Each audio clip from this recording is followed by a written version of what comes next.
Hello, everyone. Thank you for joining us this afternoon. My name is Missy Partyka. I'm with Mississippi Alabama Sea Grant Consortium at Auburn University. Today, we are going to be talking about the impacts of oil spills on water quality. This is part 2 of a 3-part series specifically focused on the impacts of oil spills on human health. So thank you for joining us. To begin with, I'm going to talk a little bit about my background, who I work for, the agencies that fund me and my team. So I am funded through the Gulf of Mexico Research Initiative. GOMRI, as it's called, was founded shortly after Deepwater Horizon oil spill back in 2010 with a $500 million non-penalty endowment from British Petroleum. Once British Petroleum established this endowment for independent research related to oil spill impacts, they stepped away. They are no longer in control. GOMRI is 100% governed by an independent research board. Apologies. While the initial research focused on immediate response in the aftermath of the oil spill, subsequent years pivoted towards improving our ability to model and track oil, forecasting, and looking at long-term impacts to our environment and to communities.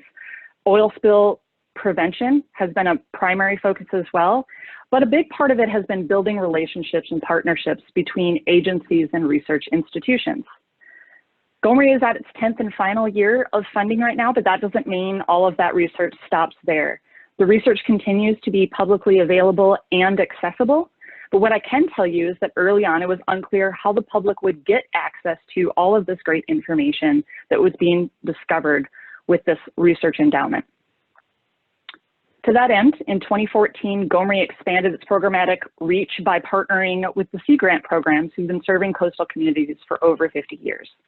For those of you that aren't familiar with NOAA or NOAA Sea Grant, Sea Grant is a university-based program, part of the National Oceanographic and Atmospheric Administration. Yep, that's the same people that do the weather and forecast the hurricanes.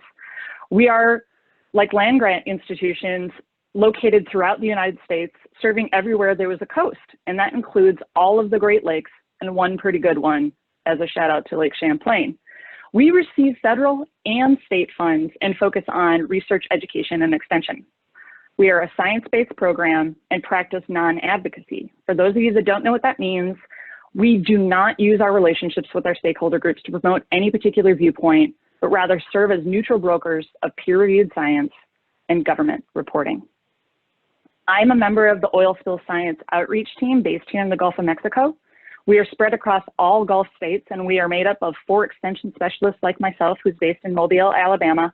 We also have Monica Wilson, who is based in St. Petersburg, Florida, with Florida Sea Grant, Emily Munn Douglas, who's with Louisiana Sea Grant in Baton Rouge, and Danny Bailey, who's in Corpus Christi with Texas Sea Grant. Other members of our team include our team communicator, Tara Skelton, who's running this webinar today, so thank you, Tara. Both she and our team manager, Steve Sempier, are based in Ocean Springs, Mississippi, and they are also members of Mississippi Alabama Sea Grant Consortium. As a team, we focus on interacting with specific target audiences like those listed here that rely on a healthy Gulf to work, live, and play.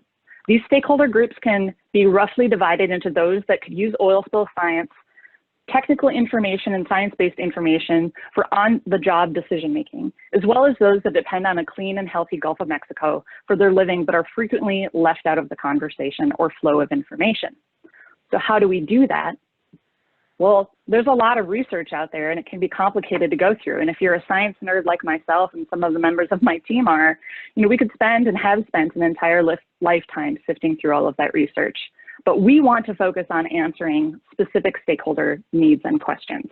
So we hold input sessions. We solicit questions and feedback from our various stakeholder groups. We host seminars and webinars and workshops, and then ask for you to evaluate those afterwards. So spoiler alert, look for an evaluation link at the end of this webinar. Consider yourself forewarned and therefore forearmed. What I can tell you is that we take all of that information then and create products that we can then turn around back out to the public for them to be able to read and understand. So we digest the science and put it out there in an understandable way for non-scientists to be able to utilize. And then we do it all over again, and we feedback that entire loop.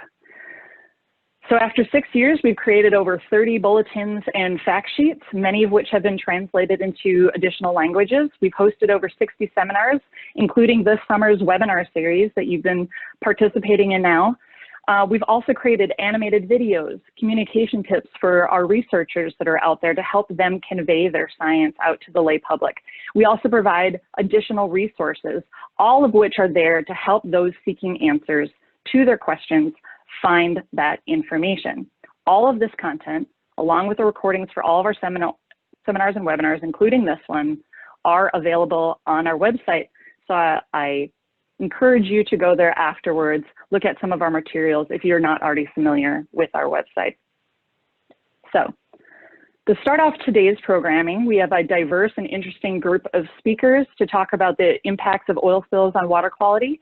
To begin with, we're going to have Grady Springer from the Alabama Department of Environmental Management, who's going to be talking about how his agency responds to oil spills and how his agency helps to protect inland waterways, including those that are used for drinking water. Following that, we're going to have Dr. Beekins from the U.S. Geological Survey, who's going to be talking about long-term impacts after 30 years of an oil spill in northern Minnesota.